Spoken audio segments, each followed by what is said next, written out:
Even the most violent place in our galaxy could not stop a dying star from creating water. 4 million times the mass of our Sun. That is the black hole sitting at the center of the Milky Way. And for decades, scientists believed nothing organized could survive near it. Not molecules, not dust, not water. They were wrong. Let's talk about Sagittarius A star, the supermassive black hole that anchors our entire galaxy. It doesn't just pull matter in with unimaginable gravity. It also floods the region around it with radiation so intense that it should tear apart anything as delicate as a water molecule or a grain of cosmic dust. For years, the galactic center was treated as a dead zone for chemistry. Too hot, too violent, too radioactive for anything fragile to form, let alone survive. But in August 2026, astronomers using the James Webb Space Telescope found something that upended that assumption completely. Just 0.55 light-years from Sagittarius A star, a distance so close it's almost unthinkable on a galactic scale, there is a star called IRS-3. It's what astronomers call an AGB star, short for asymptotic giant branch.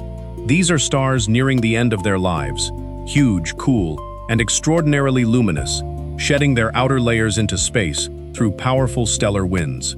This process is one of the most important ways the universe recycles matter, seeding the space around it with the raw materials for future stars, planets, and, eventually, life. Scientists already knew this happens in calmer regions of the galaxy. What they didn't know was whether it could happen here, at the very edge of a black hole's fury. Using Webb's mid-infrared instrument, known as MIRI, an international research team led by Florian Peisker of the University of Cologne, captured the most detailed mid-infrared spectrum ever recorded for this star. What they found inside that spectrum stunned them: clear signatures of oxygen-rich silicate dust, the same kind of material that eventually clumps together to build planets. And for the first time ever in this region, they detected water. Water, surviving in the shadow of a supermassive black hole. The detection of water is especially exciting because it shows that molecular material can survive in an environment dominated by intense radiation, said Macarena Garcia Marin of the European Space Agency, a co-author of the study and the principal investigator of the Myconic observing program that made this discovery possible. Her team didn't expect fragile molecules to hold together under that kind of radioactive assault, yet there they were, embedded in the swollen, gassy envelope surrounding a dying star, quietly persisting in one of the most extreme environments in the entire galaxy. Here's what makes IRS-3 even more remarkable. Based on stellar modeling and Webb's observations, researchers estimate the star has a mass of roughly 6 times that of our Sun and is approximately 72 million years old. That might sound ancient, but on a cosmic scale, it's young, a stellar pup compared to our own Sun, which is expected to burn for about 10 billion years. IRS-3 is currently undergoing intense mass loss, violently ejecting material into space and building the extended envelope that Webb was able to see for the first time in this much detail. And there's a twist in its history. The researchers believe IRS-3 wasn't born where it is now. Evidence suggests the star may have originally formed as far as 16 light-years away from the galactic center and gradually migrated inward over time, eventually settling into this extreme neighborhood right next to Sagittarius A star. Imagine that, a star spending its life slowly drifting toward one of the most dangerous environments in the galaxy, only to spend its final chapter still creating the same building blocks of matter that stars create everywhere else in the universe. So why does this matter beyond pure curiosity? Because this discovery reshapes how scientists think about galactic centers, not just ours, but potentially the centers of galaxies throughout the universe.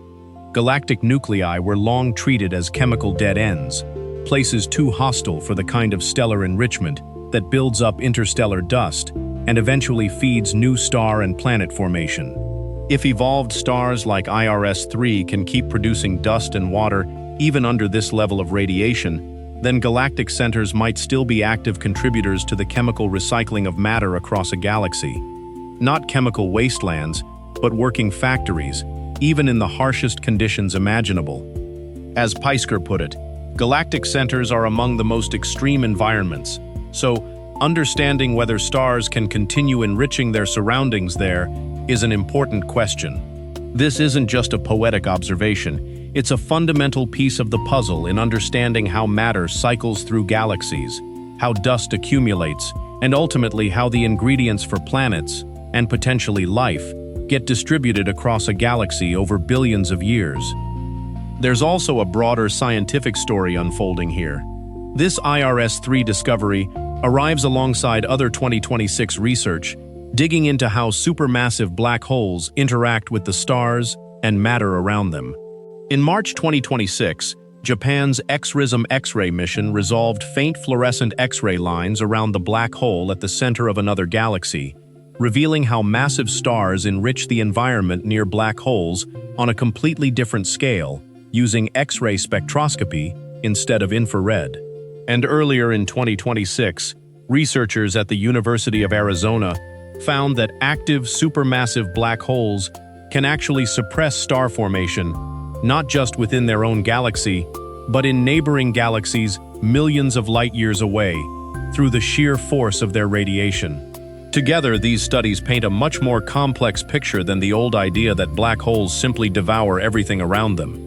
Sometimes they choke off star formation. Sometimes, as with IRS-3, dying stars keep creating new material right under their gravitational grip. Black holes, it turns out, don't just destroy.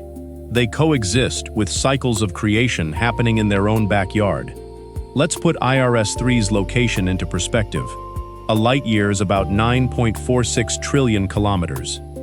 Being just 0.55 light-years from Sagittarius A star means IRS-3 sits inside a region bathed in gravitational stress, high-energy radiation, and the kind of tidal forces that can shred loosely bound material apart. And yet, inside that chaos, a star is still doing what stars have done for billions of years, breathing out gas, forming dust, and, as we now know, forming water.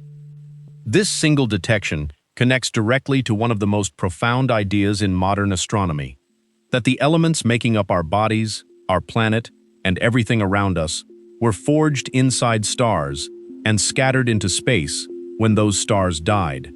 Carl Sagan once said, "We are made of star stuff."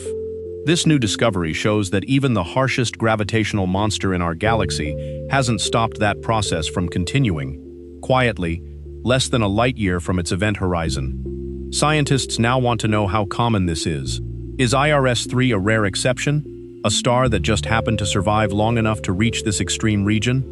Or are there other evolved stars scattered throughout galactic centers across the universe, silently building dust and water in similarly hostile conditions, waiting to be discovered by telescopes powerful enough to see them? With Webb's infrared capabilities now proven in this environment, researchers have a new tool to start answering that question, one galactic center at a time.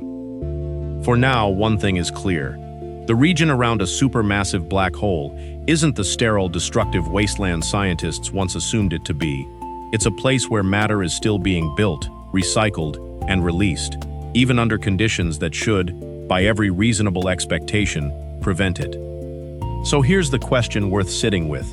If water and dust can survive this close to a black hole capable of destroying anything that gets too close, what else might be surviving out there that we simply haven't looked hard enough to find? What do you think is still hiding near the black hole at the center of our galaxy? Drop your theory in the comments, and follow this page for more real, research-backed space discoveries as they happen.